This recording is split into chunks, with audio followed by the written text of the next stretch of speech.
नमस्कार. हॅलो सह्याद्रीच्या आजच्या कार्यक्रमात आपल्या सगळ्यांचं मनापासून स्वागत करते. मी रश्मी महांबरे. खरं तर यावर्षी थंडी खूप होती आणि छान वातावरण होतं. प्रत्येकाला वाटत होतं की हे वातावरण असंच राहावं. पण आता मात्र हळूहळू उन्हाळ्याची चाहूल लागायला लागली आहे आणि हे तापमान असंच वाढत जाणार आहे. आणि मग हे तापमान वाढायला लागलं की ते किती वाढणार आहे याची आपल्याला कल्पना नसते. आणि हा तापमान वाढीचा त्रास मनुष्याबरोबर इतर सर्व जीवसृष्टीला होत असतो. मग हे तापमान वाढ कशामुळे होत असते, त्याची कारणं काय आहेत आणि एक सर्वसामान्य व्यक्ती म्हणून मी याच्यात माझा काही सहभाग देऊ शकते का, ही तापमान वाढ थांबवू शकते का, अशा अनेक प्रश्नांची उत्तरं आज आपल्या या कार्यक्रमातून मिळणार आहेत. आणि त्यासाठी आजचा विषय आहे जागतिक तापमान वाढ आणि उपाययोजना. त्यासाठी आज आपल्या स्टुडिओत उपस्थित आहेत प्रसाद विश्वनाथ लिमये, फाउंडर आणि CEO ऑफ जिओमी विस्डम आणि OMI renewable energy startup at IIT Mumbai. IIT Powai Mumbai येथे प्रकल्प प्रमुख म्हणून centre for excellence oil gas energy म्हणून ते कार्यरत होते. देश आणि परदेशात 28 वर्षांचा कार्याचा त्यांना प्रदीर्घ अनुभव आहे. BSES, रिलायन्स, लॅन्को आणि वेस्टिंगहाऊस इथं नॉर्थ अमेरिका आणि एशियाचे प्रकल्प प्रमुख म्हणून देखील त्यांनी कार्यभाग सांभाळलाय. अनेक पुरस्कार त्यांच्या नावावर आहेत. Vocational excellence award, international social service award आणि ठाणे गौरव पुरस्कार, त्याचप्रमाणे सावित्रीबाई फुले साहित्य परिषद अवॉर्ड, अशा सगळ्या पुरस्कारांचे ते मानकरी आहेत. नमस्कार सर, आजच्या कार्यक्रमात आपलं खूप स्वागत आहे. सर, आत्ताच मी म्हटलं तसं जागतिक तापमान वाढ खरं तर जगभर चर्चेला जाणारा आणि खूप महत्त्वाचा असा हा विषय आहे. तर हा नेमका विषय काय आहे की तापमान वाढ कशासाठी होते? तुम्ही बघितलं असेल की आधी आपल्या पाठ्यक्रमामध्ये आपल्याला गणित, सायन्स, इंग्लिश आणि भाषा वगैरे असे विषय होते, समाजशास्त्र. पण हल्लीच्या मुलांना आता EVS एन्व्हायरमेंट म्हणून एक नवीन विषय आलेला आहे. म्हणजे आत्ता कसं झालेलं आहे की तापमान वाढीचा फटका हा फक्त पृथ्वीवरील फक्त मनुष्य जातीला नाही तर सर्वसामान्य सगळ्यांना बसतो आहे. तर ती तापमान वाढ अशी आहे की पृथ्वीची जी निर्मिती आहे ती लाखो करोडो वर्षापूर्वी झालेली आहे. पण पृथ्वीवर जेव्हा वातावरण निर्मिती झाली, कारण सूर्याचे जे अल्ट्राव्हायोलेट रेज असतात, किरणं असतात, ते घातक असतात, तेव्हा त्या वातावरणाची निर्मिती झाली, तेव्हा ही पृथ्वी जैवसृष्टीसाठी, सजीव सृष्टीसाठी ही राहण्याजोगी बनली. तर जेव्हा ही पृथ्वीची निर्मिती झाली आणि पृथ्वी राहण्याजोगी बनली, तर तेव्हा त्याच्यावर वातावरण निर्मिती झाल्यानंतर आपण त्याच्यामध्ये जेव्हा मानवाची उत्पत्ती झाली तेव्हा त्या सुरुवातीला कृषी क्रांती झाली, त्याच्यानंतर औद्योगिक क्रांती झाली आणि आता आपण माहिती तंत्रज्ञान म्हणजे इन्फॉर्मेशन टेक्नॉलॉजी युग म्हणतो. तर असं जेव्हा सगळं रिव्हॉल्व होत गेलं तेव्हा जेव्हा औद्योगिक क्रांतीला खरी सुरुवात झाली तेव्हापासूनही आपल्याला समस्या भेडसावू लागली. एका सोप्या शब्दात अगदी सांगायचं झालं तापमान वाढ म्हणजे काय, तर जेव्हा तुम्हाला कुठलाही आजार होतो तेव्हा तुमचे काही पॅरामीटर्स डॉक्टर चेक करतात. तर त्याच्यामध्ये तुमच्या शरीराचं तापमान, बॉडी टेम्परेचर, हे जेव्हा नुसतं 1 ते 2 फेरनहाईट म्हणजे काही .°C जरी वर गेलं तरी तुम्हाला शरीराला त्रास कसे होतात की तुम्हाला एक तर खूप थंडी वाजते, घाम येतो, त्याच्यानंतर तुम्हाला जुलाब होतात, उलट्या होतात, म्हणजे असे विविध प्रकार होतात. तर तापमान आपल्या शरीराला इतकं महत्त्वाचं आहे तसंच ते पृथ्वीलाही महत्त्वाचं आहे. तर जेव्हा ही तापमान वाढ अगदी 0.1 किंवा 0.2°C प्रत्येक वर्षी वाढली तरी ती एका डिकेडमध्ये 1.5 ते 2°C वाढते. आणि त्याच्यामुळे हे विविध परिणाम आपण सध्या बघतोय की वातावरण निर्मितीमुळे नको तिकडे पाऊस पडतोय, जिथे बिलकुल पाऊस पडत नव्हता तिकडे ऊन पडतंय. म्हणजे असे एक विचित्र वातावरण निर्माण झालेलं आहे आणि ते सजीव सृष्टीला घातक आहे. अच्छा, पण मग हे जे बदल होतात हवामानात हे नेमके कशामुळे होत असतात? हे बदल जे आहेत त्याला विविध कारणं आहेत. म्हणजे जसं की औद्योगिक क्रांती ही एक गोष्ट आहे, त्याच्यानंतर तुमचं लाईव्ह स्टॉक फार्मिंग म्हणजे ज्याला म्हणतात अॅनिमल फार्मिंग एक गोष्ट आहे, त्याच्यानंतर रस्त्यावरती वाहतूक ही एक गोष्ट आहे, त्याच्यानंतर तुम्ही जी टेक्नॉलॉजी वापरता ती एक गोष्ट आहे, त्याच्यानंतर महत्त्वाची गोष्ट म्हणजे डिफॉरेस्टेशन, म्हणजे जंगलतोड, वृक्षतोड ही एक गोष्ट आहे. अशा विविध कारणांमुळे ते जे लेयर आहे जे उपयुक्त हवेचं, ते कार्बन डायऑक्साईड विसर्जित झाल्यामुळे हवामानात ते डिस्टर्ब होतं. आता तुम्ही म्हणालात की पृथ्वीभोवतीचं जे लेयर आहे किंवा वातावरण आहे, तर ते वातावरण नेमकं काय आहे आणि त्याचा आपल्याला संरक्षक म्हणून कसा उपयोग होतो? जसं मी सुरुवातीला म्हटलं की पृथ्वी ही लाखो करोडो वर्षापूर्वी निर्माण झालेली आहे. तेव्हा दिवसा आणि रात्रीचं तापमान बिलकुल नियंत्रित नव्हतं. तर हे नियंत्रित केव्हा झालं? जेव्हा पृथ्वीवर वातावरण निर्मिती झाली. म्हणजे ते तुम्ही त्याला GHG म्हणता, ग्रीन हाऊस गॅसेस. म्हणजे हे अल्ट्राव्हायोलेट रेज आपल्या सजीवांपर्यंत येऊन त्याला धोका होऊ नये असं एक त्याला लेअर आहे पृथ्वीभोवती. त्याला एक तुम्ही संरक्षक कवच म्हणू शकता.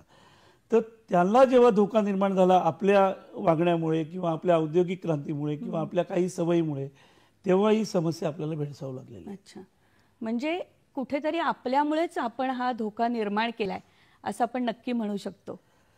कसं आहे की अगदी म्हणजे आपण म्हणतो की सगळ्यात बुद्धिमान प्राणी हा पृथ्वीवरचा मानव आहे. हो. तर ते खरं वातावरणासाठी चुकीची गोष्ट आहे. अच्छा. कारण सगळे पक्षी, सगळे प्राणी निसर्गाच्या नियमाप्रमाणे वागतात आणि मनुष्य हा एकच प्राणी आहे की तो निसर्गाच्या बरोबर उलटं वागण्याचा प्रयत्न करतो आणि त्यापासून आपल्याला सुरक्षित ठेवण्याचा प्रयत्न करतो आणि त्याच्यासाठी काही बॅरियर्स निर्माण करतो. ते फॉर एक्झाम्पल आपण AC लावतो, फॉर एक्झाम्पल आपण वृक्षतोड करून रस्ते बनवतो. तर ह्या गोष्टी सगळ्या चुकीच्या आहेत. म्हणजे आपण म्हणतो की आपण क्रांती केली, म्हणतो प्रगती केली, पण ती वातावरणासाठी घातक आहे. अच्छा, पण मग प्रगती करणं हे तर चांगलं लक्षण आहे किंवा प्रगती करत राहिलं पाहिजे, पण मग त्याबरोबर काळजी कोणती घेतली पाहिजे? खूप चांगला प्रश्न आहे. म्हणजे तुम्ही जेव्हा प्रगती करता तेव्हा तुम्हाला प्रगती करण्यासाठी आता मानवाला लागलं काय सुरुवातीला? तर अन्न, वस्त्र, निवारा ही मूलभूत गरज होती, ती भागत होती. तर जेव्हा आपण प्रगती केली, औद्योगिक क्रांती केली, तेव्हा सगळ्यात महत्त्वाची गोष्ट म्हणजे वीज आली. तर ती वीज आपण कशापासून निर्माण करतो? ती आता सध्या सौर आणि पवन ऊर्जेचे पर्याय आलेत, पण ती सुरुवातीला आपण वीज ही काही इंधनं जाळून करत होतो, जसं की कोळसा असेल, त्याच्यानंतर तेल असेल, लाकूड असेल. तर ह्या सगळ्यांनी काय होतं, बेसिकली तुमचं कुठलंही फ्युएल जे आहे त्याला हायड्रोकार्बन म्हणतात. म्हणजे CH असे त्याचे 2 घटक आहेत. तर जेव्हा त्यातला कार्बन हा उत्सर्जित होतो वातावरणात, तेव्हापासून ही समस्या निर्माण झालेली आहे. अच्छा, पण मग त्याच्यावरती उपाय तर नक्कीच असतील आहेत ना. पण त्याचबरोबर मला हेही विचारायचे की व्यापारीकरण, कारण आता आपण एकाच ठिकाणी राहून जगभराशी व्यापार करू शकतो, तर त्याचाही या ग्लोबल वॉर्मिंग मध्ये सहभाग असतो. आता कसं आहे की तुम्हाला बेसिकली कुठलीही एक इंडस्ट्री किंवा कुठलाही एक व्यापार तुम्ही म्हटला, तो चालवायला बेसिक गोष्ट लागते की तुम्हाला एक वीज लागते, त्याच्यानंतर इमारत लागते, त्याच्यानंतर तुम्हाला कम्युनिकेशन, दळणवळणाची साधनं लागतात. तसं आत्ता सध्या बघितलं तर तुम्हाला इंटरनेट लागतं काम करायला आणि तुम्हाला वीज लागते आणि तुम्हाला किंवा तुम्ही आता आजकाल वर्क फ्रॉम होम पण करू शकता. तर हा जो वीज पुरवठा आहे, ही जी विजेची मागणी आहे, ती आता सध्या तुम्ही ऐकत असाल की त्याला कार्बन क्रेडिट मिळतात. तर ती आत्ता टेक्नॉलॉजी डेव्हलप झाल्यामुळे आणि आपल्याला परवडायला लागलेली आहे ती, त्याच्यावर संशोधन झाल्यामुळे. तर ती तुम्ही सौर ऊर्जेद्वारे भागवली, पवन ऊर्जेद्वारे भागवली, किंवा आता नवीन येणारा जो पुढचा, आपण पुढे त्याची सविस्तर चर्चा करू, हायड्रोजनद्वारे. तर तुम्हाला हे बेसिकली डिकार्बनाइज करायचं आहे वर्ल्ड. तर तुम्ही व्यापार म्हणा किंवा उद्योगधंदे म्हणा किंवा कुठल्याही गोष्ट म्हणा, तर त्याच्यामध्ये जर कार्बन उत्सर्जन होत असेल तर ती घातक आहे. खरं. तर तुम्ही ती न करता जर केलं तर ते चांगलं आहे. म्हणजे आपल्या नक्की, अर्थात त्याच्याबद्दल आपण बोलणारच आहोत पुढे, पण हेही मला विचारायचे की ही जी सगळी प्रगती होते ही सर्वसामान्य व्यक्तीसाठी होते आणि आपण आता म्हणालो की औद्योगिकीकरणामुळे हे तापमान वाढ होते किंवा व्यावसायिकीकरणामुळे होते. मग सर्वसामान्यांचा पण या तापमान वाढीत सहभाग असतो का? हे सगळं तर सर्वसामान्यच करतोय आपण. अच्छा, जे काय औद्योगिकरण करतोय, जे म्हणजे कसं आहे की याच्यामध्ये आपण विस्तृत भाग बघितले तर शासन काय करेल असं आपण नेहमी म्हणतो प्रत्येक जण, पण सर्वसामान्य काय करतो ही खूप महत्त्वाचा प्रश्न तुम्ही विचारलात. कारण सर्वसामान्य माणसाच्या सवयी कशा आहेत, कचरा जिथे टाकायला पाहिजे तिथे आपण टाकत नाही, बरोबर. म्हणजे एवढी जरी समस्या कळली एखाद्याला की कचरा कुठे टाकावा आणि कुठे टाकू नये, तर नगरपालिकेच्या कचरा व्यवस्थापनाचं काम सोपं होईल, त्याचं वर्गीकरण सोपं होईल आणि पुढे भविष्यात जाऊन आपण त्या कचऱ्यापासून पण वीज निर्मिती करू शकतो. आणि अजून काय प्रश्न विचारला? सर्वसामान्याचा या सहभाग कसा असतो? सर्वसामान्याचा जसा हा एक सहभाग सांगितला तसं पाण्याचा वापर हा अपव्यय कमी करायला पाहिजे. अच्छा. कारण पाणी हे तुम्ही वापरता तेव्हा ते पंपिंग स्टेशनवर येतं. पाणी तुम्ही कमी वापरलं तर कमी पॉवर लागेल आणि कमी उत्सर्जन होईल. अशा बऱ्याच गोष्टी आहेत. म्हणजे की सर्वसामान्यांनी वृक्षांना हानी पोचू नये, सर्वसामान्यांनी सृष्टीचे नॉर्मल नियम पाळावेत.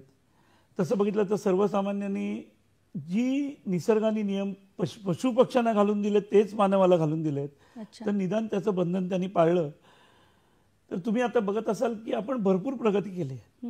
म्हणजे जेवढी प्रगती गेल्या ह्या काही दशकात झाली आहे, म्हणजे तसं माझा जन्म 70च्या दशकातला आहे, पूर्ण ट्रान्झिशन बघितलंय मी. म्हणजे प्रिंट मीडियापासून आता सोशल मीडियापर्यंत आलंय. त्याच्यानंतर तेव्हा लँडलाईन नुकताच इंट्रोड्यूस झाला होता, तर आता ते मोबाईल फोनपर्यंत आलंय. त्याच्यानंतर तुमचा इलेक्ट्रॉनिक मीडिया इतका वाढलाय की आता ते सोशल मीडियापर्यंत आलंय. तर ह्या सगळ्या गोष्टी ज्या आहेत त्या आपण त्या नियंत्रणात आणताना हा विचार केला पाहिजे की आपण ह्या गोष्टीमुळे कुठल्या तरी संरक्षक कवचाला आपण हानी नाही पोचवत आहोत. अच्छा. म्हणजे कुठेतरी आपलं मिसअंडरस्टँडिंग होतं असं आपण म्हणूया की ज्याला आपण विकास म्हणतोय तो शाश्वत विकास आहे की नाही हा एक पुन्हा एकदा प्रश्न निर्माण होतोय. आणि आता सर्वसामान्यांच्या बाबतीत जेव्हा आपण बोलतोय तेव्हा आपण बऱ्याचदा अनेक गोष्टींचं अनुकरण करतो की त्याच्याकडे एसी आहे मग मला तो हवा, किंवा त्यांनी गाडी घेतली तर मला ती हवी. तर त्या बाबतीत कसा विचार करायला हवा? खूप चांगला प्रश्न आहे की म्हणजे आता ही खोली आहे, याच्यात आपण एसी लावला तर इथलं तापमान गरम आहे, तर हा गरम वायू मी उत्सर्जित करतो बाहेर, तर ओव्हरऑल तर पृथ्वीचं तापमान वाढतंच. बरोबर आहे. म्हणजे एक स्टडी असा केला गेला आहे की एसीचं तापमान जे अमेरिका, जपान आणि अशा विविध विकसित देश जे वापरतात त्यातनं 10 देशांचा वीज पुरवठा पुरवला जाऊ शकतो इतका तो एसीचा वापर आहे. अच्छा. ओके. तर त्याच्यानंतर तुम्ही दुसरा प्रश्न काय विचारला होता? की गाडी खरेदी करतो किंवा थोडक्यात आपण आपल्या उपभोगाच्या ज्या वस्तू आहेत त्याची संख्या वाढवत गेलोय. खूप चांगला प्रश्न आहे.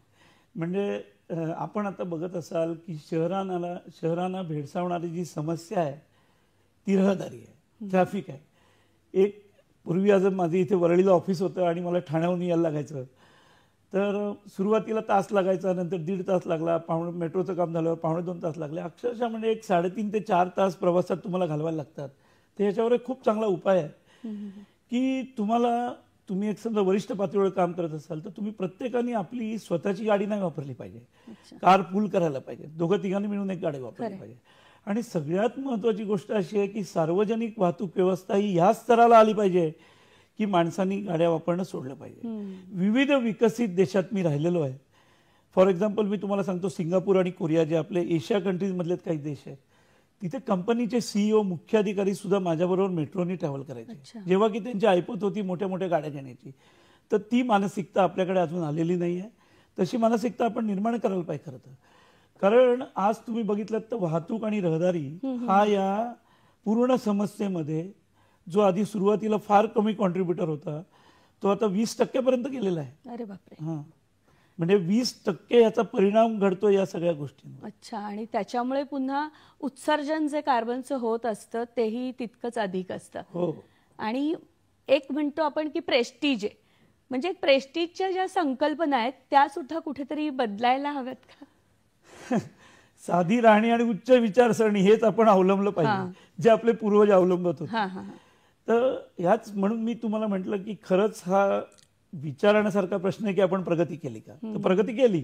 कशात प्रगती केली? आपण इन्फॉर्मेशन टेक्नॉलॉजीमध्ये केली, आपण रिसर्च अँड डेव्हलपमेंटमध्ये केली, आपण अशा पद्धतीचं शिक्षण घ्यायला लागलो की आज भारतातले तुम्ही जगातले टॉप 10 डॉक्टर जर तुम्ही काढलेत तर 6 डॉक्टर भारतीय आहेत. अमेरिकेमधले 10 टॉप इन्फॉर्मेशन टेक्नॉलॉजीचे लोक काढले तर त्यातले 8 भारतीय आहेत. म्हणजे खरं गर्व वाटणारे लोक आहे, आपल्याला वाटणारी गोष्ट आहे ही. पण तसं चित्र जरी असलं तरी त्याचा दुसरा भाग पण आहे तो विदारक आहे की ही प्रगती आहे ती काही बाबतीत आहे, पण अधोगती पण तेवढीच आहे की जसं की तुम्ही बघत असाल की एक साधा रस्ता बांधायला आपण एक 100-200 वर्षापूर्वीचे वृक्ष कापतो आणि मग म्हणताना ते शासनाच्या दरबारी म्हणतात की एक वृक्ष तुम्ही छाटलात तर तुम्ही 5 नवीन झाडं लावा, किंवा तो आता नवीन टेक्नॉलॉजी आली की तो तुम्ही रिप्लांट करू शकता. खरं तर तसं व्हायला पाहिजे, तर ही समस्या थोडी थोडी कमी होईल. आणि अतिशय महत्वाची गोष्ट तुम्हाला सांगतो ती आपण सगळेजण या भ्रमात आहोत की आपण प्रगती करतोय. अच्छा. तुम्ही एका 10 वर्षामध्ये बघितलं असेल तर गेल्या 2 वर्षापूर्वी 122 वर्षाचं रेकॉर्ड ब्रेक होईल एवढं तापमान वाढलं होतं. अच्छा. मी खालापूरचा आहे मूळचा. कर्जत आणि ह्या भागामध्ये जिथे नॉर्मल अगदी हायेस्ट टेम्परेचर 40 होतं तिथे 48-49 गेलं होतं. तर म्हणजे एक नीट विचार केला तर आपण प्रगती केली एका बाजूनी. मी माझी पिढी जवळपास संपत आली. याच्या आधीच्या पिढींनी चांगलं वातावरण उपभोगलं. पण नवीन पिढी आपण काय म्हणतो खूप फास्ट आहे, खूप गोष्टी लवकर संपत आहे. पण त्यांच्यासाठी वातावरण चांगलं नाही आहे आणि याला आपण कारणीभूत आहोत. आपली पिढी कारणीभूत आहे आणि येणारी पिढी पण कारणीभूत आहे. तर तुम्ही असं ठेवलं पाहिजे वातावरण की पुढची पिढी जगली पाहिजे आणि सजीवानी या सृष्टीवर जगणं हीच समस्या याच्या पुढे निर्माण होणार आहे. आणि हा जो विषय आहे तो प्रत्येकाच्या खरं तर हिताचा आहे. जितके जितके सजीव या सृष्टीवर आहेत तो ग्लोबल वॉर्मिंग म्हणून तुम्ही आता बघत असाल की याच्यासाठी ब्रँड अँबॅसिडर नेमले जातात. जसं मी सुरुवातीला म्हटलं हा विषय आता शिकवला जातोय शाळेमध्ये. तुम्ही विचार करा की विषय शिकवण्याची गरज कधी येते की जेव्हा तुम्ही ती प्रगती करता आणि तुम्हाला लक्षात येतं की त्यातनं अधोगती होते. म्हणजे मुलांना एक सवयी लावल्या पाहिजेत आणि त्या प्रत्येकाने लावून घेतल्या पाहिजे. आणि असाच आपला हा विषय चालू राहणार आहे सर, कारण तितकाच गंभीर असा विषय आणि याचा अजून काय परिणाम होतात हे पण आपण जाणून घेणार आहोत, पण एका ब्रेक नंतर. तेव्हा आता एक छोटीशी विश्रांती घेऊया आणि पुन्हा या कार्यक्रमाकडे वळूया. तुझे ओज चातुर्य तुझी ही धडाडी आकाश पाठीवरी झेप वेडी मनातील स्वप्ने साकार करता तुझ्यातील स्वत्वास येते उभारी तुझे चांदण्याचे आकाश घडवे तू पेलून धरतेस क्षितिजा सभाळी तुझे चंद्र तारे उजळती मनाना तू सावित्री होतेस. स्वतः उभ्या केलेल्या उद्योग व्यवसायाच्या माध्यमातून स्वतःसाठी नवी क्षितिजे शोधणाऱ्या स्त्रियांच्या मुलाखतींवर आधारित मालिका DP म्हैसकर फाउंडेशन प्रस्तुत आकाश पेलताना. प्रसारण दर शनिवारी रात्री 8:30 वाजता आणि पुन्हा प्रसारण दर शनिवारी सकाळी 10 वाजता सह्याद्री वाहिनीवर. क्रीडा विश्वातील ताज्या घडामोडींवर आधारित कार्यक्रम क्रीडांगण.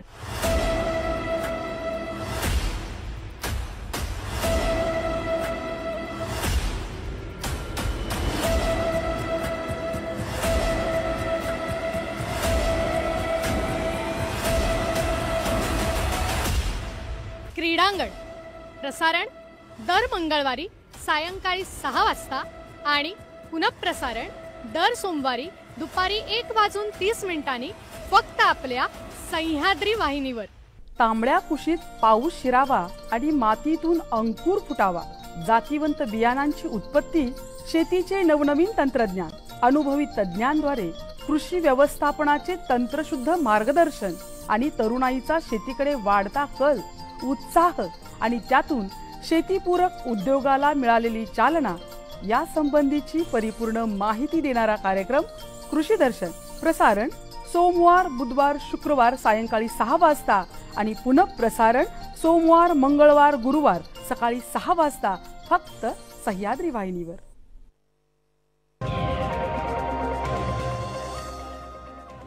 नमस्कार. हॅलो सह्याद्रीच्या या कार्यक्रमात पुन्हा एकदा आपल्या सगळ्यांचं स्वागत. आणि दर्शक सुद्धा या कार्यक्रमात प्रश्न विचारू शकतात.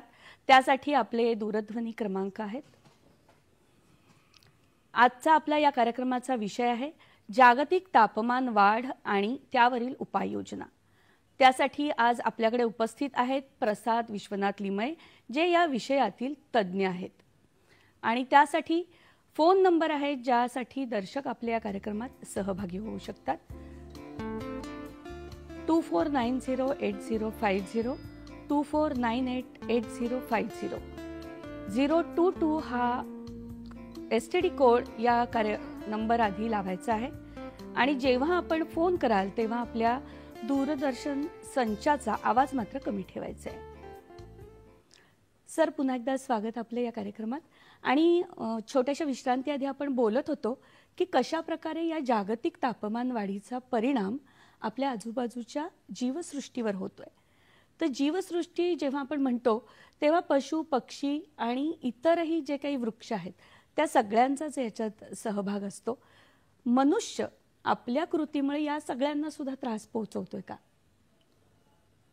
मनुष्यच त्रास पोहोचवतोय. मी सुरुवातीलाच सांगितलं तुम्हाला की मनुष्य हा असा बुद्धिमान प्राणी आहे की तो स्वतःला निसर्गाच्या पुढे जाण्याचा प्रयत्न करतो. म्हणजे तुम्ही बघत असाल की आता आपण रस्ते बांधतोय ते कॉन्क्रीटचे बांधतोय. खरं तर ॲडवायजेबल नाही आहे. जगातल्या प्रगत राष्ट्रांमध्ये डांबराचे रस्ते आहेत आणि आपण कॉन्क्रीटचे रस्ते बांधतोय.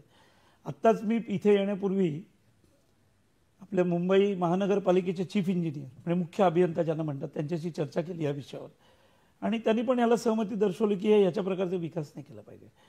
तर हेच मला सांगायचं आहे की मनुष्य कसा याला धोका पोहोचवतो की त्याला दिसणारी प्रगती जी आहे ती आहे आणि खरं बघितलं तर त्याची जरूर पण आहे. म्हणजे आपण अशा विचित्र स्थितीत अडकलेलो आहोत की ट्रॅफिकच्या समस्येमधनं तुम्हाला सुटका करायची तर मेट्रो केली पाहिजे, रस्ते केले पाहिजेत, पण ते कुठल्या पद्धतीने केले पाहिजेत ह्याला खूप जास्त महत्व आहे. तर ती योग्य पद्धत आपण वापरली पाहिजे. त्याच्यानंतर तुम्ही प्रश्न विचारलात की मनुष्य आणि प्राणी याच्यामध्ये फार मोठा फरक आहे की पशु पक्षी आणि इतर ह्या सृष्टीवरचे सजीव हे मनुष्य एकटा सोडला तर सगळे नियम पाळतात. तुम्ही एकाही पक्षाला रात्री उडताना बघितलंय का? नाही. ते गाणं आहे, या चिमण्यानो परत फिरा रे घराकडे आपल्या. तर तिन्ही सांजेला आपण आपल्या घराकडे जायला पाहिजे. मनुष्य काय करतो? रात्री घराच्या बाहेर पडतो आणि मग म्हणजे हा जो विचार जो आहे ना की मी आधीच तुम्हाला सांगितलं की साधी राणी उच्च विचारसरणी ह्याच्याप्रमाणेच माणसांनी पृथ्वीवर वागलं पाहिजे आणि प्रगती जरूर करावी त्यांनी. जसं तुम्ही म्हणता की वीज निर्मिती करायची तर प्रगती करावी, सोलारपासून करावी, त्याच्यानंतर बायोवरनं करावी, त्याच्यानंतर म्हणजे तुम्ही प्रगती करण्यासाठी एक तुमची मर्यादा ही ठेवली पाहिजे की तुम्ही वातावरण बिघडवलं तर हा तुम्हालाच उद्या परिणाम होणार आहे. तुम्ही बघत असाल की काही मिनिटांमध्ये ट्रॅफिक जाम होतं. एकदम तुम्हाला माहिती नाही अशा वेळेला अशा महिन्यात पाऊस पडतोय, नको तिथे बर्फवृष्टी होते. म्हणजे माणूस हा स्वतःला बुद्धिमान समजतोय पण जसं कोळी स्वतःभोवती जाळं विणतो तसं ही सगळी प्रगती करून माणसाने स्वतःभोवती जाळं विणलंय आणि त्यातनं बाहेर पडण्याचा मार्ग खूप कठीण आहे. पण अजूनही तो मार्ग आपण निवडू शकतो. त्याच्यासाठी अनेक उपाययोजना आहेत त्या आपण करू शकतो. हा हा अच्छा मंगल आपटे. सर आपल्याला एक फोन आलेला आहे आणि आपण तो फोन घेऊया. मंगल आपटे पुण्याहून आपल्याशी बोलतायत. हॅलो. हॅलो नमस्कार. मी पुण्याहून मंगल आपटे बोलते. विषय खूप छान आहे. धन्यवाद. मला असं विचारायचं की बाहेरच्या देशात आणि आपल्या देशात हा तापमानात खूप फरक पडतो. तिकडे काही थंडी असेल किंवा गार असेल तर आपल्या इथे उकाडा किंवा तिथे पाऊस असेल तर आपल्या इथे. तर आपण इथे भारतातल्या लोकांनी नियोजन कसं करावं? आणि सरांनी सांगितल्याप्रमाणे जो कचरा आहे तो कचरा जर ह्याच्यात ठेवला म्हणजे वरती टेरेसवर आणि त्याचं जर मशीन हे करून जर तो कचरा जर एकत्र करून जर त्याचं नियोजन केलं तर आज तो कचरा बाहेर पडणार पण नाही. खूप म्हणजे मला असं चांगलं वाटतं की हा प्रत्येकाचं ते सरकारने ठरवावं. पण मला असं वाटतंय आणि झाडं लावली जात नाही. झाडी तिकडे तिकडे इमारती आहेत त्यामुळे धुराळा होतो. त्यामुळे कसं काय म्हणजे कितपत योग्य आहे तर त्याचं नियोजन तुम्ही सांगू शकाल कसं काय ते? ठीक आहे सर, काय सांगाल आपण याच्यावरती? 3 भागात त्यांच्या प्रश्नांचे मला जे काय जाणवले ते नोट तुम्ही केले असतील. एक तर त्यांनी विचारलं की बाहेरचे देश आणि आपल्यामध्ये काय फरक आहे. तर तुम्हाला मी इथली चांगली गोष्ट खूप अशी सांगतोय की भारत हा असा समृद्ध देश आहे की जिथे 3 ऋतू आहेत आणि इथलं तापमान अजूनही नियंत्रणात आहे.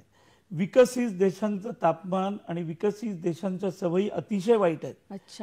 म्हणजे आता ते काय करतायत की त्यांचा विकास झालेला आहे आणि जेव्हा माणसाचा विकास म्हणजे भारताचा विकास व्हायची वेळ आली आहे तेव्हा ग्लोबल वॉर्मिंग, त्याच्यानंतर कॉप, त्याच्यानंतर तुम्ही नेट झिरो हे असे काही वर्ड्स यूज करतायत. बरोबर आहे.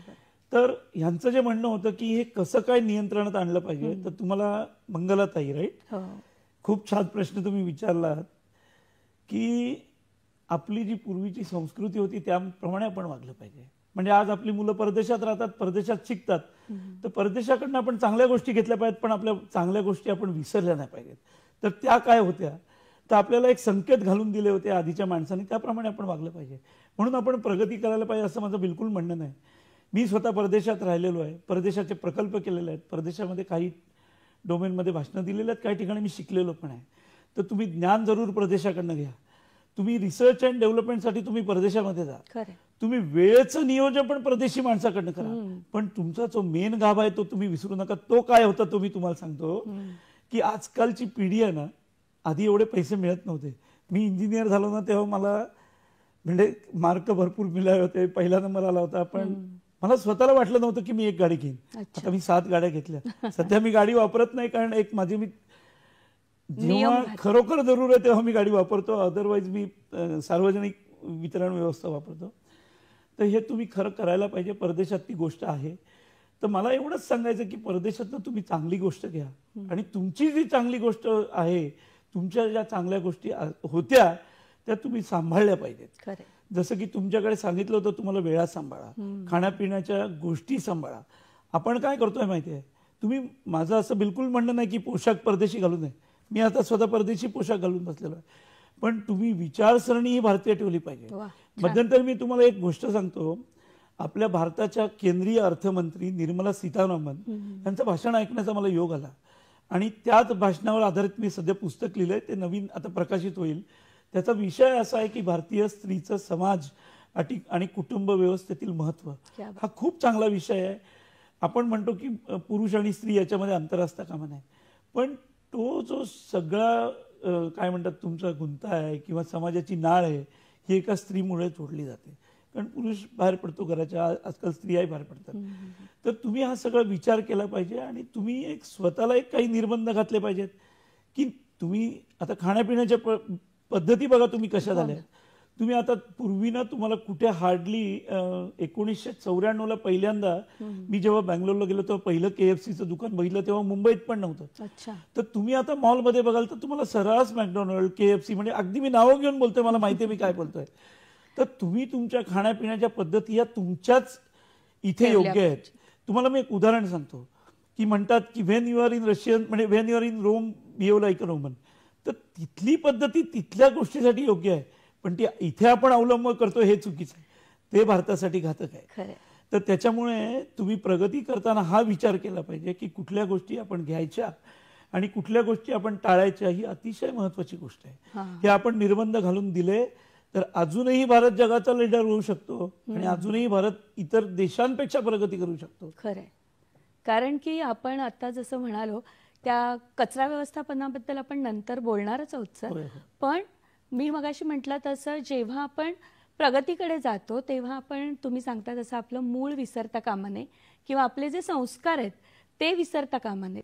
आणि ज्या सगळ्या गोष्टी आपल्याकडे आधीपासून सांगितलेत की आपण आपला कचरा आपल्याच परिसरात जिरवत होतो किंवा सांडपाणी आपल्या परिसरातच जिरवत होतो आणि ज्याचा इतरांनाही त्रास होत नव्हता, अशा सगळ्या गोष्टींचा अवलंब करणं खरं तर खूप आवश्यक आहे.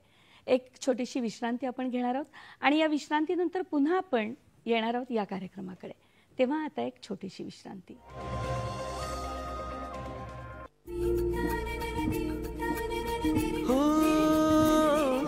शब्द स्वरांचे बनती गाणे साजन आनंद तराणे रसिकांची हे जुळते नाते घडते जेव्हा सुरेल गाणे कसे हे घडते मनात येते भेटू बोलू ऐकू तयांच्या सुरेल गाण्यांच्या गमतीदार गोष्टी.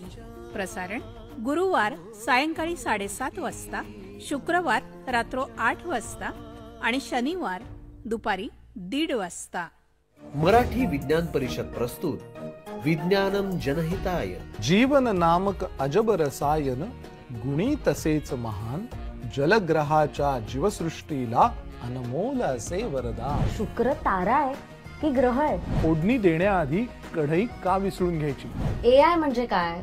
Artificial intelligence. नवलकथा ह्या नसती साऱ्या सहज शुद्ध हे ज्ञान.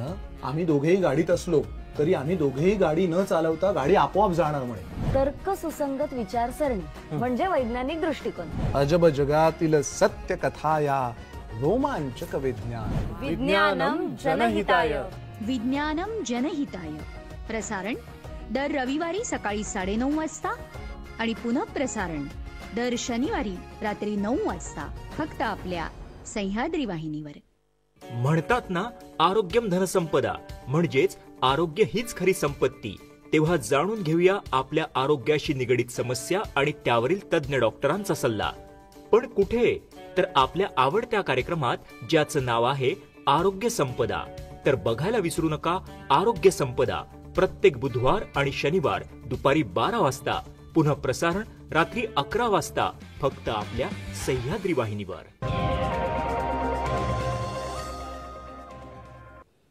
पुन्हा एकदा सगळ्यांचं स्वागत आहे आजच्या हॅलो सह्याद्री या कार्यक्रमात.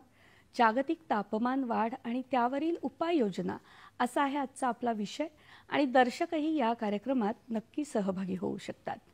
आज आपल्याबरोबर आहेत या विषयातले तज्ज्ञ प्रसाद विश्वनाथ लिमये. सर, आत्ता आपण बोलत होतो की जागतिक तापमान वाढ आणि आपण असंही म्हणतो की ग्लोबल व्हिलेज म्हणजे संपूर्ण जग आता जवळ आले. आंतरराष्ट्रीय पातळीवर या विषयावर खूप चर्चा आणि अभ्यास सुरू आहे. तर तिथे कशा प्रकारे याचा विचार केला जातोय किंवा काय काय अभ्यास केला जातोय? तुम्ही आता ऐकलं असेल की जगात जेवढे देश आहेत त्यांच्या अनेक कॉप झाल्या. म्हणजे आता सुरुवात पहिली जी झाली ती फ्रान्समधून झाली. त्याच्यावर 194 देशांनी सह्या केल्या होत्या. म्हणजे काय कोणी निर्बंध पाळले पाहिजेत, कशा प्रकारे वीज निर्मिती केली पाहिजे, कशा प्रकारचे व्हेकल्स वापरले पाहिजेत. जसं आता नवीन इलेक्ट्रिकल व्हेकल आले आहेत. त्याच्यानंतर तुमच्या पुढची टेक्नॉलॉजी आहे ती हायड्रोजन आहे. तर तुम्हाला ह्या प्रगती करण्यासाठी देशांनी, प्रत्येक इंडिव्हिज्युअल आणि सर्व जगांनी मिळून काय निर्बंध घातले पाहिजे त्याच्यासाठी एक परिषद होतात. याचं एक उदाहरण देतो मी तुम्हाला आंतरराष्ट्रीय स्तरावरचं. तर तुम्हाला असं वाटतं की दुबई म्हणजे UAE या खंडाकडे म्हणजे संयुक्त अरब अमिराती, तर त्याच्यामध्ये दुबईकडे आता सध्या तेल नाही आहे, अबुधाबीकडे तेल आहे आणि ते 50%च राहिले. आता तुम्ही विचार करा की आपण म्हणत होतो की आपण काय तो कृषीप्रधान देश आहे आणि UAE संयुक्त अरब अमिराती तेल म्हणजे खनिज तेल प्रधान देश आहे. त्यांची सगळी इकॉनॉमीच त्याच्यावर अवलंबून आहे. पण त्यांनी सुद्धा दुबईकडचं तेल संपलेलं आहे. तर त्यांनी जसं तुम्ही बघितलं असेल की carbon paper, cassette, gramophone, pen drive आणि आता पेन ड्राईव्ह पण नाही आणि व्हर्च्युअल वर्ल्ड, तर तसं त्यांनी ती आपली इकॉनॉमी शिफ्ट केली आहे. तर त्यांनी कसं केलं आहे की ते एव्हिएशन सेक्टरवर शिफ्ट केलं आहे आणि अबुधाबीनी 50% इकॉनॉमी अजून त्यांची ऑइलवर आहे. पण त्यांनी हा पुढच्या काळाचा विचार गेल्या 8 वर्षापासून आधीच करायला सुरुवात केलेली आहे. तर तुम्हाला ही जी समस्या निर्माण झाली त्याच्यामध्ये ना सगळ्या देशांनी एकत्र येऊन दरवर्षी परिषद होते, त्याला कॉप म्हणतात आणि ती सध्या अबुधाबीला झाली. सुरुवात त्याची फ्रान्सपासून झाली. बऱ्याच देशात या दरवर्षी परिषद होतात. एकदा ती भारतातही होईल आणि त्याच्यावर आपले पंतप्रधान जातात आणि पंतप्रधान स्वाक्षरी करतात. तर त्याच्यात घालून दिलेले निर्बंध हे प्रत्येक देशांनी पाळणं बंधनकारक आहे. नाहीतर मग त्यांच्या आयात निर्यात आणि आंतरराष्ट्रीय व्यापारावर मर्यादा येऊ शकतात. अशा प्रकारचे त्याच्यामध्ये ठराव पास होतात, अशा बैठका होतात. त्याच्यानंतर पुढे पुढे जसं कालावधीनंतर तुम्हाला काय टेक्नॉलॉजी लागतील, त्याच्यानंतर तुम्हाला कसा बदल केला पाहिजे, याच्या प्रत्येक वेळेला जशी कॉप एक एक एक एक पुढे जाते तसं त्या वेळेनुसार ते ठराव संमत होतात. आणि ते संबंध किंवा जे काही ठराव झालेत हे सर्व देशांपर्यंत पोहोचवले जातात. हां, ते प्रत्येक देशाला त्याला स्वाक्षरी करून त्याचे निर्बंध पाळावे लागतात. एक छोटंसं उदाहरण सांगतो. तर तुम्ही आता काय म्हणता की ग्रीन, तुम्ही बघत असाल नगरपालिकेच्या काही बसेस आहेत त्याच्यावर लिहिलंय की प्रदूषण शून्य इलेक्ट्रिकल व्हेकल, बरोबर. तर त्यातनं तो कार्बन उत्सर्जित होत नाही. तर आता तुम्ही अशा गोष्टींना प्रोत्साहन देत आहे. तर तिथेच तेच त्याच्यामुळे ते आपल्याला करावं लागतं की काही सौर ऊर्जेवर होत आहेत, काही पवन ऊर्जेवर गोष्टी होत आहेत, त्याच्यानंतर काही हायड्रोजनवर येत आहेत.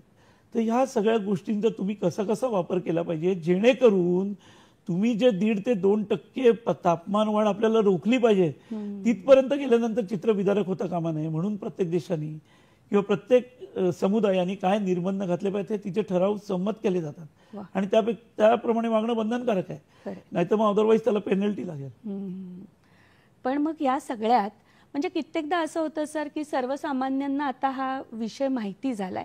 अगदी तज्ज्ञ व्यक्ती इतकं त्याचं नॉलेज नसलं तरी इतकं समजते की मला ह्या उष्णतेचा त्रास होतोय, माझ्या आजूबाजूच्या सृष्टीला त्रास होतोय आणि मला खूप मनापासून इच्छा आहे की या सगळ्यात माझा सहभाग असायला हवा की जेणेकरून हे तापमान वाढ कमी करण्यासाठी एक सामान्य माणूस म्हणून मी अगदी खारीचा नाही तर मुंगीचा वाटा तरी उचलू शकतो का, तर तो कसा उचलू शकतो?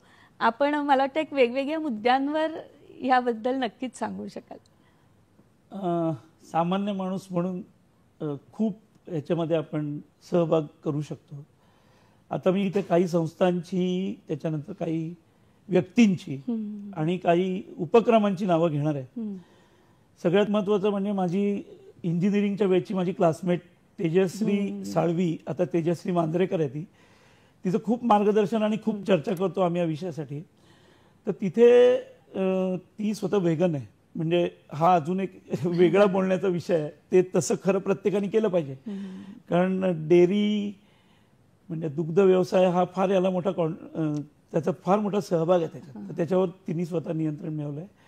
आणि एक अतिशय कौतुकाची गोष्ट म्हणजे मला खरंच तिच्याबद्दल अभिमान वाटतो की तिने स्वतःवर इतकी बंधनं लादून घेतलीत. अमेरिकेसारख्या प्रगत देशात काम करून सुद्धा तिच्या मैत्रिणीबरोबर चर्चा करते ती. त्याच्यानंतर तिथे क्लायमेट हिलर, शैलेश राव वगैरे अशा इन्स्टिट्यूटची आणि उपक्रमांशी ती जोडली गेली आहे. आणि तिथला पूर्ण प्लास्टिक कचरा गोळा करतात आणि तिथला जो रिसायकल होण्यासारखा कचरा आहे ते रिसायकल करतात आणि झिरो वेस्टचा प्रकल्प राबवतात. आता अजून एक उदाहरण देतो, सांगू शकतो ना? हो, पण आपल्याला एक फोन आलेला आहे दिल्लीहून. अभिजित कुमार सिंग आपल्याशी बोलत आहेत. हॅलो हॅलो, दिल्लीवर. हो हो सर, आपण सांगू शकता की कशा प्रकारे आपण या गोष्टीत सर्वसामान्यांचा सहभाग असू शकतो? कसं आहे की हा मुळात विषय सर्वसामान्यांसाठी आहे. शासन काय करू शकते, व्यवस्था काय करू शकते, याच्यापेक्षा मी काय करू शकतो हे प्रत्येकाने बघितलं पाहिजे. तुम्ही एक बघत असाल की जेव्हा आपण 4 जण जमतो तेव्हा अगदी विषय चालू करतो, अरे हा राजकारणी असा आहे, ही पॉलिसी अशी आहे, ही कंपनी अशी आहे, पण मी काय वागतो हे आपण बघितलं पाहिजे. जर तुम्ही त्याच व्यवस्थेचे भाग असाल आणि तसंच वागणार असाल तर तुम्हाला त्यांच्याबद्दल बोलण्याचा हक्क नाही. स्पष्ट सांगतो अगदी. तर मी हेच सांगत होतो, तुम्हाला सर्वसामान्य माणसं काय करू शकतात. जसं मी तुम्हाला एक तेजस्वीचं उदाहरण दिलं, तसंच इथे पोर्तुगीज चर्चला एक बिल्डिंग आहे. आता नीना अकेरकर म्हणून त्या काम करतात, नीना प्रसाद अकेरकर. तर तिथे त्यांनी शून्य कचरा व्यवस्थापन, म्हणजे त्या बिल्डिंगचा कचरा म्युन्सिपालिटीकडे जातच नाही आणि तो रिसायकल करून त्याचं कंपोस्ट करून तिथल्याच परिसरातल्या झाडांना देतात किंवा ह्या प्रकारचे उपक्रम राबवतात. खूप छान. तर अजून मला काही गोष्टी सांगायच्यात. फोन आहे का? नाही, या शून्य कचरा व्यवस्थापनावरच मला वाटतं विचारायचं आहे मला की कशा प्रकारे सर्वसामान्य व्यक्ती या गोष्टीकडे सहभागी होऊ शकतो आणि त्यांनी काय काय करायला हवं.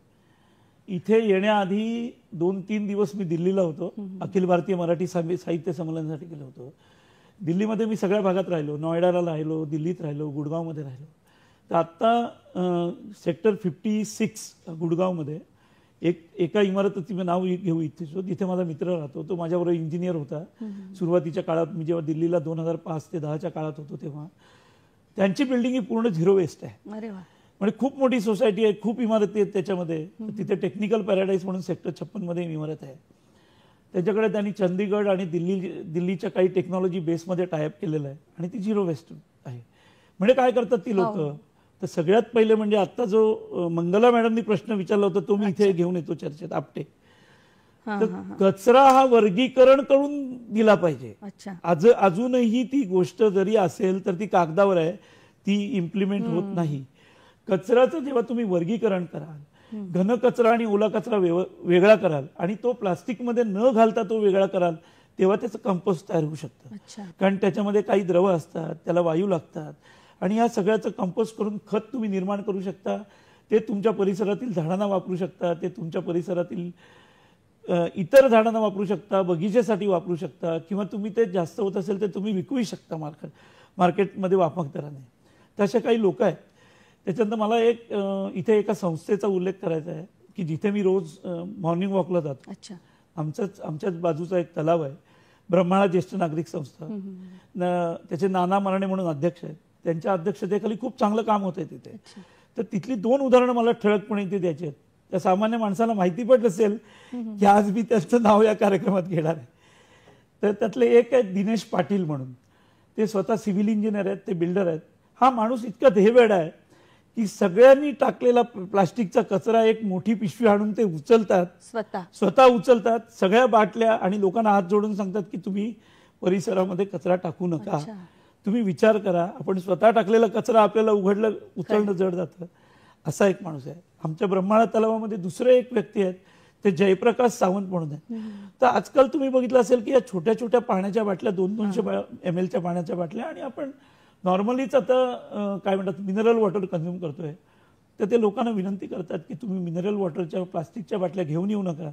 ते स्वतः सिनियर सिटीजन आहेत, ते गरम आणि थंड पाण्याच्या वेगवेगळ्या बाटल्या घेऊन येतात लोकांसाठी, आणि त्याच्याबरोबर डिस्पोजेबल ग्लास पण घेऊन येतात, आणि लोकांना सांगतात की तुम्ही वापरू नका. तर असं जर वागलं प्रत्येकाने तर तुम्ही काय करू शकता, तर तुम्ही हे करू शकता. आणि अशाच कृतीतून सामान्य व्यक्ती असामान्य होत असते. आपल्याला एक फोन आहे, सचिन चिंत्रे डोंबिवलीहून आपल्याशी बोलतायत. हॅलो. हा बोला, नमस्कार. हा प्रश्न असा आहे की म्हणजे आजकालचे सगळे ऑफिसेस व्हेंटिलेशन बंद असतं आणि त्याच्यामुळे आतमध्ये जो एसी चालू असतो तेव्हा ऍक्च्युली तो एसी बंद करून समजा व्हेंटिलेशन उघडे केले आणि पंखे लावले तर ते एसीचा जास्त जो वापर होतो तो कमी होईल आणि त्याच्यामुळे तापमान वाढीसाठी भरपूर फरक पडतो. गव्हर्नमेंट असं. आपलं नाव कळेल? सचिन चिंत्रे डोंबिवलीहून बोलत होते. बरोबर. आणि काय मत आहे तुमचं? खूप छान, खूप म्हणजे कौतुक तुमचं की तुम्ही हा विचार करताय की एसी वापरला नाही पाहिजे. हेच मी सुरुवातीला सांगत होतो की एसीचा अनियंत्रित वापर इतका आहे की विकसित देश एसीचा जो वापर करतात त्यातनं 5 ते 10 देशांची वीज निर्माण होऊ शकते, एवढा वापर केला जातोय. एसीमुळे तुमच्या स्नायूमध्ये जे रक्त आहे ते पण उद्या गोठलं जाईल इतकी ती विदारक परिस्थिती आहे. आणि तुमचा प्रश्न खूप छान आहे. तुम्ही सामाजिक भावनेतनं हा प्रश्न विचारलेला आहे. आधी सुरुवातीला आपली कार्यालय एसी नव्हती, तेच मला तुम्हाला सांगायचं आहे की आपण असे वागलो की ते एसी निर्माण करण्याची परिस्थिती. दुसरी आणि अतिशय महत्वाची गोष्ट जी मी सांगितली ती पुन्हा सांगतो की तुम्ही एसी लावल्यावर स्वतः कम्फर्टेबल असता, तुमचं वातावरण नियंत्रित असतं, पण त्या खोलीतली गरम हवा तुम्ही बाहेर फेकताय आणि ते प्रदूषणाला कारणीभूत आहे. तर तुम्ही जसं सांगितलं तसं प्रत्येकाने खरं वागलं पाहिजे की व्हेंटिलेटेड पाहिजेत ऑफिसेस, तिथे पंखे वापरले पाहिजेत आणि तिथे एअर कंडिशन नाही वापरली पाहिजेत. म्हणजे मला तुम्हाला इथे ठळकपणे एक गोष्ट सांगायची आहे की माणूस हा बुद्धिमान इतका आहे ना की तो निसर्ग आणि आपल्यामध्ये बॅरियर आणतो. मी तुम्हाला सांगतो की निसर्ग आणि आपल्यामध्ये बॅरियर आणणं हीच मुळात चुकीची गोष्ट आहे. माणसांनी निसर्गाचे नियम पाळून निसर्गाप्रमाणेच वागलं पाहिजे जसे इतर पशुपक्षी वागतात, तर हे प्लॅनेट लिव्हेबल होईल. आणि वसुंधरेला आपण माता म्हणतो तर आपण आपल्या आईची जशी काळजी घेतो तशी काळजी घ्यायला पाहिजे. वा, याच मुद्द्यावर एक छोटासा ब्रेक घेऊया. या छोट्याशा विश्रांतीनंतर पुन्हा आपण भेटणार आहोत आणि अजूनही काही उपाय सर सांगणार आहेत सर्वसामान्यांसाठी जे की तापमान नियंत्रित करू शकतात.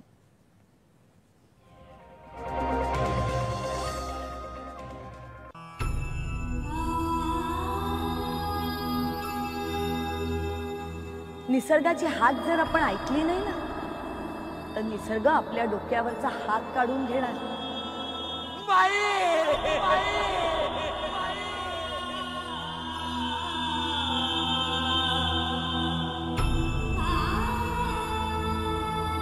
आपण नवनिर्मिती केली नाही ना तर निसर्गाला आपल्यामध्ये काहीही रुची राहणार नाही.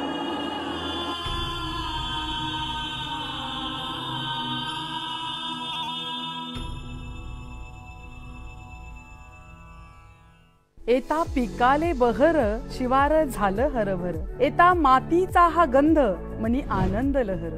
आनंदाची लहर मनात फुलवणारी माते समान असणारी ही काळी आई या काळ्या आईच्या लेकरांसाठी माहितीपूर्ण कार्यक्रम आमची माती आमची माणसं. नवीन तंत्रज्ञान, नवीन संशोधन, शेतकऱ्यांना होईल नव्या जगाची ओळख. प्रगतीच्या दिशेने एक पाऊल आपल्या माणसाचं, आपल्या मातीतलं. आमची माती आमची माणसं. प्रसारण सोमवार ते शुक्रवार सायंकाळी 6:30 वाजता फक्त सह्याद्री वाहिनीवर. काय ग अग काय हो महान जीवनाचे हे शिलेदार नाही मिळाला हात याची जोडीदार. अहो काय ग अग काय हो तारुत दिशा कीर्ती दृष्टा मेहनतीची अति हो श्रेष्ठा. गाठ जन्माची ऋणानुबंधाची गृहस्थीची जोडी बघा हे खुलून दिसे जोडी बघा हे खुलून दिसे आमचे हे आमची ही प्रसारण दर बुधवारी संध्याकाळी 7:30 वाजता, पुन्हा प्रसारण दर शुक्रवारी दुपारी 2:30 वाजता आणि रात्री 10 वाजता फक्त सह्याद्री वाहिनीवर. कार्यक्रम सुरू आहे हॅलो सह्याद्री आणि विषय आहे जागतिक तापमान वाढ आणि उपाययोजना. आणि याविषयी आपल्याबरोबर आपल्याला माहिती देण्यासाठी तज्ज्ञ आहेत प्रसाद विश्वनाथ लिमये. सर, आता आपण बोलत होतो की सर्वसामान्य माणूस कशा प्रकारे या सगळ्या गोष्टींवर नियंत्रण आणू शकतो. तर पर्यायी ऊर्जा स्रोत हा एक खूप मोठा विषय आहे. तर त्या बाबतीत काय सांगाल की आपण प्रत्येकजण आपल्या घरावर सौर ऊर्जेचं पॅनल लावू शकतो का, की काय करू शकतो, की वेगवेगळे अजून काही उपाय आहेत? खरंच छान प्रश्न आहे. म्हणजे पर्यायी ऊर्जा स्रोत तुम्ही निर्माण केला तरच ही गोष्ट नियंत्रणात येऊ शकते. तर आता जसं मी सुरुवातीला तुम्हाला सांगितलं की इलेक्ट्रिसिटी कारखान्यांचे किती, त्यानंतर ॲनिमलचे किती, त्याच्यानंतर बिल्डिंग कन्स्ट्रक्शनचे किती पर्सेंटेज, त्याच्यामधला महत्त्वाचा जो भाग आहे तो वीज निर्मिती. तर त्या वीज निर्मितीमध्ये तुम्ही छतावर सौर ऊर्जा प्रकल्प राबवले पाहिजेत. दोन्ही करता. तुमचा इंडिव्हिज्युअल बंगला असेल तर तुम्ही तो पाणी तापवण्याकरता वॉटर हिटिंग करता म्हणून वापरला पाहिजे. आणि आत्ता तुम्ही बघत असाल तर नगरपालिकेने ही गोष्ट कंपल्सरी केलेली आहे. तुम्हाला जर OCCC पाहिजे असेल तर तुम्हाला सौर ऊर्जेची पॅनल लावणं गरजेचं आहे. ते कशासाठी की तुमची जी कॉमन लाईटिंग आहे आणि तुमची पंपिंग सिस्टीम आहे, म्हणजे जे आपले पिण्याचे पाण्याचे पंप, त्याच्यानंतर तुमच्या सांडपाण्याचे पंप, हे सगळ्या गोष्टी त्या चालल्या पाहिजेत. खरं हे बंधनकारक आहे, पण ते किती अंमलात येतं हा फार मोठा प्रश्न आहे. त्याच्यानंतर दुसरी गोष्ट म्हणजे रेन वॉटर हार्वेस्टिंग पण बंधनकारक आहे. आजकाल ह्या 2 गोष्टी असल्याशिवाय कंपनीला, तुमच्या इमारतीला, त्या बिल्डरला सर्टिफिकेटच मिळत नाही. पण त्याचं नक्की इम्प्लिमेंटेशन किती होतं आणि त्यानंतर सिस्टीम किती चालतात हा फार मोठा विषय आहे. तर तुम्ही सौर ऊर्जेचा खरंच वापर केला पाहिजे, पण त्यासाठी एक मर्यादा आहे की तुमची जागा किती आहे, त्याच्यानंतर तुमच्या जागेवर सावली येते की नाही, त्याच्यानंतर तुमच्या क्षेत्रफळाच्या असलेल्या जागेवरती तुम्ही किती निर्मितीचा प्रकल्प लावू शकता. तर त्याच्यासाठी तुम्हाला एक कॅल्क्युलेशन आहे. 6 महिन्याची तुम्ही बिलं अभ्यासली पाहिजेत, तुम्ही एका सल्लागाराला विचारलं पाहिजे. त्याच्यानंतर तुमचं डिमांड किती आहे, तुमचं सँक्शन लोड किती आहे, सगळ्याचा अभ्यास केला पाहिजे. आणि या सगळ्याचा अभ्यास करून ती योजना राबवली पाहिजे. आता यातला तुमचा दुसरा जो प्रश्न होता तो वाहनांच्या संदर्भात होता. म्हणजे काही दुचाकी आणि 4चाकी वाहनांवर पण अशा प्रकारे पॅनल लावलेलं आता वाचनात आलंय. पॅनल लावलेले वाहनं आता सध्या संशोधन याच्यात आहेत. म्हणजे ती तुम्हाला दिसत आहेत, ती आहेत, ती गोष्ट खरी आहे. अजून ती आपल्या देशात तेवढी नाही आहेत. ती काही जर्मनी वगैरे अशा देशामध्ये वापरली जातात. आता इलेक्ट्रिकल व्हेकल म्हणून एक आलेलं आहे. EV बसेस, EV कार्स आणि EV स्कूटर्स. आमच्या इकडे धायरीला ओंकार बंगला म्हणून आहे, तिकडे नंदकुमार आपटे म्हणून राहतात. तर त्यांनी त्यांच्या घरामध्ये सगळेजण EV वापरतात. म्हणजे त्यांची मिसेस वापरते, त्यांची मुलगी वापरते, त्यांचे सासरे वापरतात, प्रकाश लिमये म्हणून. तर अशा गोष्टी तुम्ही केल्या पाहिजेत, बरोबर आहे. तर हे झालं तुमच्या दुचाकी वाहनासाठी. त्याच्यानंतर 4चाकी वाहनामध्ये जे कार सेगमेंट आहे तिथे पण इलेक्ट्रिकल व्हेकल सक्सेसफुल आहे. आता पुढचा जो मी विषय सांगणार आहे हा खूप मोठा विषय आहे, तो म्हणजे हायड्रोजन. मी सुरुवातीला तुम्हाला सांगितलं की आपलं जे तेल आहे, आपला जो कोळसा आहे, ह्याला म्हणतात हायड्रोकार्बन फ्युएल. तुम्ही कुठलीही कंपनी बघितली असेल तर त्याच्यामध्ये हायड्रोजन आणि कार्बन हे जे घटक आहेत. तर आता तुम्ही सगळीकडे वाचत असाल की हायड्रोजन नवीन ऊर्जा स्रोत म्हणजे नक्की काय आहे. तर ते असं आहे की पाणी हे जे नॉर्मल घटक आहे त्याच्यामध्ये H2O, बरोबर, किंवा इतर गोष्ट ज्याच्यामध्ये हायड्रोजन बाहेर काढता येईल, कशात नाही काढता येतो, जिथे जिथे H आणि जिथे जिथे C आहे. तर त्यातलं आपण नॉर्मल आधी पाणी बघूया. तर तिथे आता समोर तुम्हाला जी स्लाइड दिसते त्याच्यामध्ये डॉक्टर रघुनाथ माशेलकर सर आहेत. ते माझे मार्गदर्शक आहेत. गेल्या 15 ते 20 वर्षापासून मला त्यांचं मार्गदर्शन लाभतं. मी खूप भाग्यवान आहे आणि मला वेळोवेळी त्या विषयामध्ये ते मार्गदर्शन करत असतात. तर आपल्याकडे या 2 सक्सेसफुल गोष्टी लॉन्च झालेल्या आहेत. परत दाखवू शकला दोन्ही स्लाईड. तर एक बस होती जी आत्ता झालेली आहे तुमच्या हायड्रोजनवर.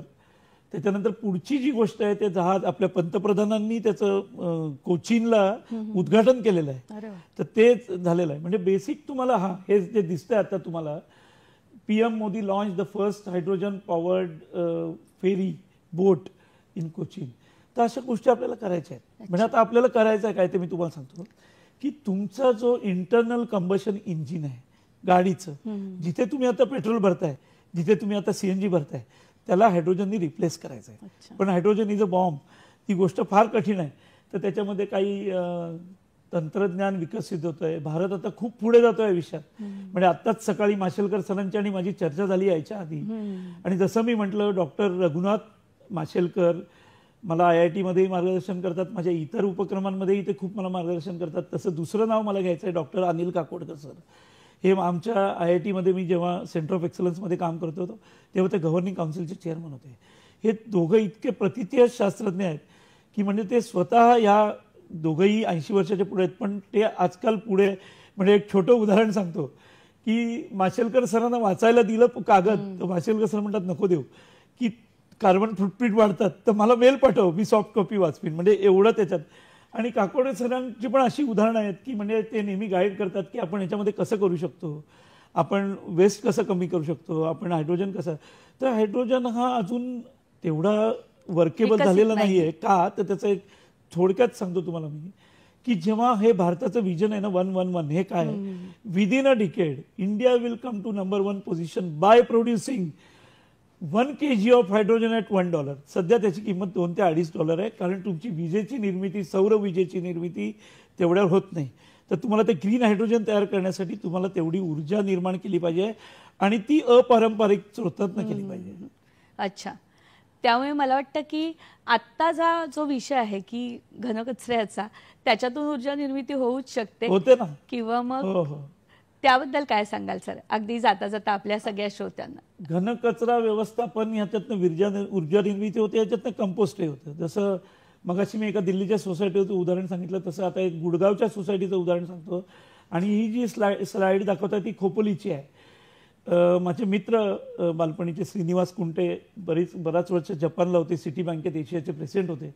ते स्वतः गेले कित्येक वर्ष, मला वाटतं 20-25 वर्षापासून तुम्हाला स्लाईड दिसत आहेत, तो पूर्ण कचरा नगरपालिकेचा ते रविवारी स्वतः विविध भागात जाऊन, त्यांची टीम आहे, त्यांच्याबरोबर काम करणारी मुलं आहेत, ते स्वतः गोळा करतात आणि त्यांनी स्वतःच्या पैशानी करतात, स्वतःची यंत्रणा, स्वतःची गाडी. पण हे बघा, हे चित्र तरी किती विदारक आहे. एवढं करून सुद्धा आपण तिथे कचरा टाकतो. म्हणून मी तुम्हाला म्हटलं की कचरा कुठे टाकावा आणि कसा टाकावा, एवढं जरी माणसांनी पाळलं तरी खूप.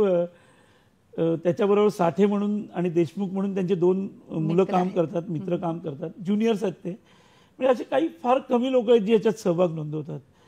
अजून मला सांगायचं ते सेक्टर 56 गुडगावचं उदाहरण आहे.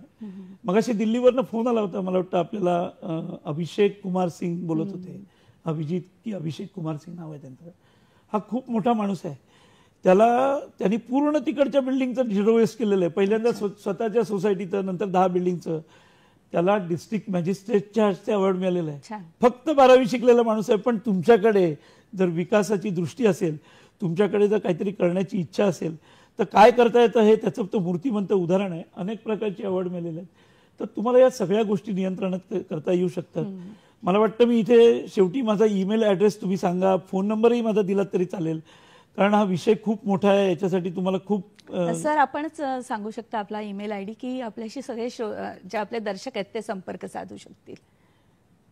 माझा ईमेल ID आहे limaye.prasad, स्मॉल लेटर्समध्ये LIMAYE, limaye.prasad@gmail.com. आणि माझा मोबाईल नंबर आहे 9029030306. मराठीत सांगतो मी, 90-290-30-30-6 हा माझा मोबाईल क्रमांक आहे. तुम्ही मला मेल पाठवलीत, तुम्ही मला फोन केलात तरी मी जरूर तुमच्या प्रश्नाचं उत्तर देईन. हा नंबर व्हॉट्सअपवर सुद्धा आहे. मला याची खूप तळमळ आहे, त्याच्यामुळे मी प्रत्येक प्रश्नाचं उत्तर देईन असं मी तुम्हाला इथे सांगतो. खूप छान. आणि मला वाटतं याच मुद्द्यावर आज आपण इथे थांबूया सर.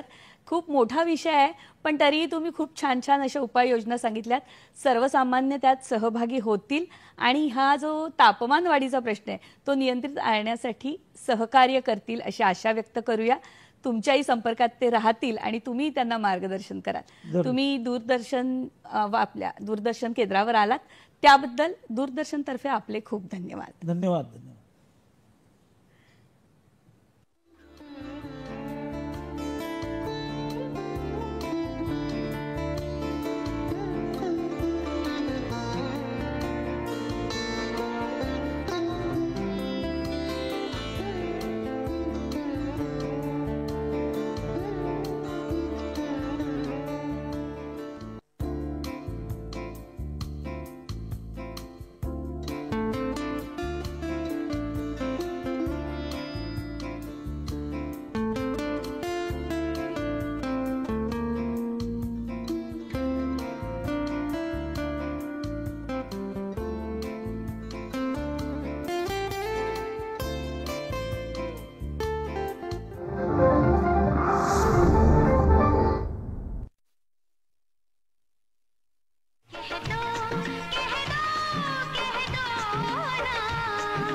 जब तक तू जिएगा हर कदम पर मुझे याद करेगा।